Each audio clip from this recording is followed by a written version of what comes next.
Hey Cam, this is Adrian Gomez with 212 Athlete. Just wanted to, your dad and I were talking about how we can help you throw harder and keep yourself safe. And right now, on the left side you have a quick pitch, and on the right side you have a full leg kick. And you're right around the same out of your back leg. The guys who throw the hardest in the world are down below 100 degrees. And so your ability to stay back and squat off that lower half is your ability to really push and drive. And I'll show you, I do think you can squat better by keeping your upper body back. And I don't have a side view, but basically your upper body's going that way. As your knees going inside.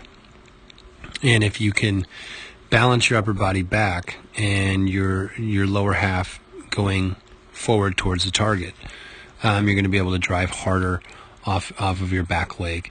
And I'll show you what I mean. Basically, as you're about to split, your hips have not rotated yet. Your heel has not rotated. And as you get into that, now your hip is completely rotating at plant foot. So now you're rotating into it.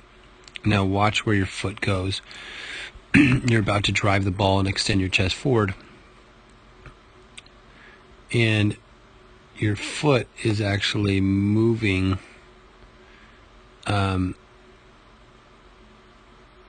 around as opposed to driving forward.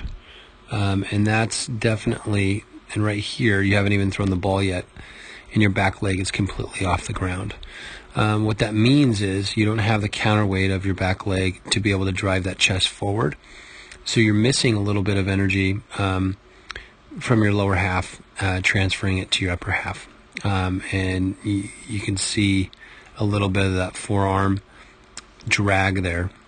So that's just, I don't have another side view. I measured basically this angle, and this angle between both legs, and that angle should be in the hundreds. It should be, the best is 110 to 120 degrees. Out of your front knee, we notice once you plant,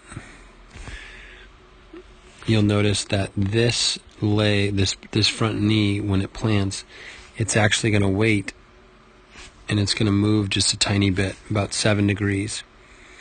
And you notice it here where you're actually might be the angle at which you're at, but you're actually looks like the home plate is going this way, so you're actually crossing yourself up with this front leg. And when you're crossing yourself up, your hips are late to rotate, and you're throwing majority with your arms. And I think that's why your leg kind of comes out and around, especially on this pitch. It's completely not grounded, and what happens is you can't push with your hips, and you're just losing a lot of energy. So it all starts from the lower half, and as we move up, we're gonna look into, now again, I don't have another side view, and so in order to see this, I'm gonna look at a chest extension, but there's some things I can't see from these angles. One of which is, this one is actually really important. Both of the shoulders, we're going to measure off both of the shoulders up to your elbow, and you're looking at 177 degrees. So we're elevated about 3 degrees, which is not bad. We want to stay at around 180. You'll see some kids that have that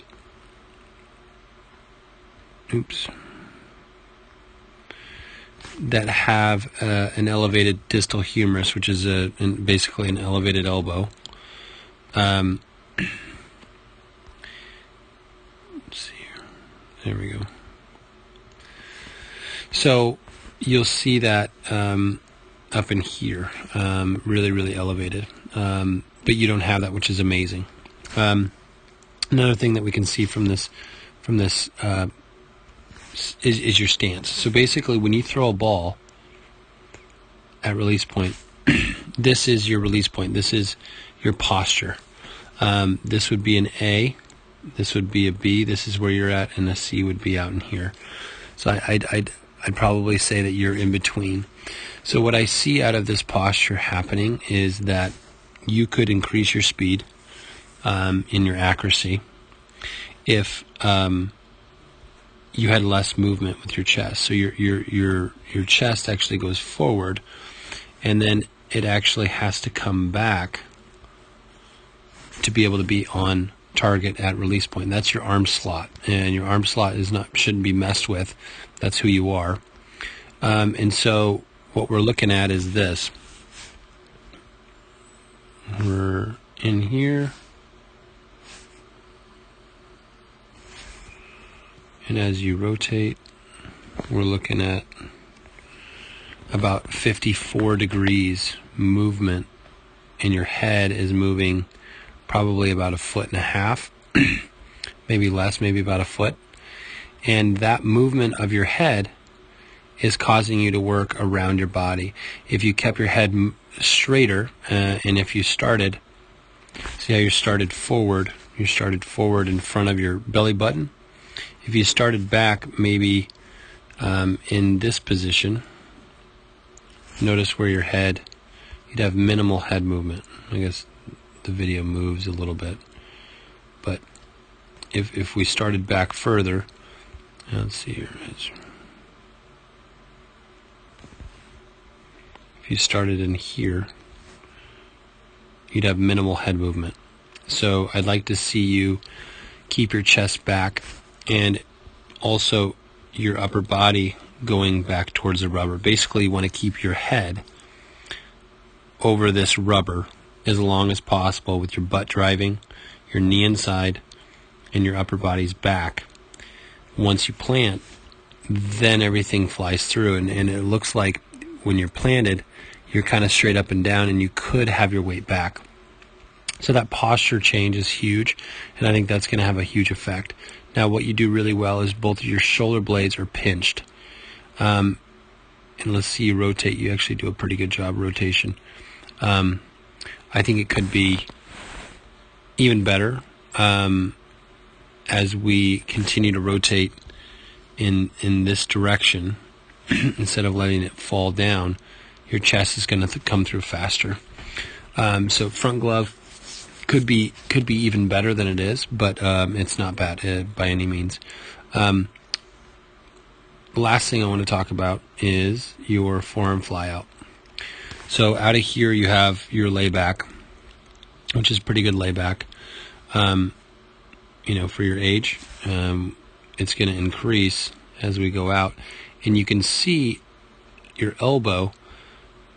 Once you get in here, your elbow, your hand is actually flying outside of your elbow, and that's your little bit of your arm slot. But it's also can be your chest extension, your drive forward. Basically, this chest is going to extend over that foot. The higher degrees it is, we're talking basically off of the hip. You should be around the high 40s.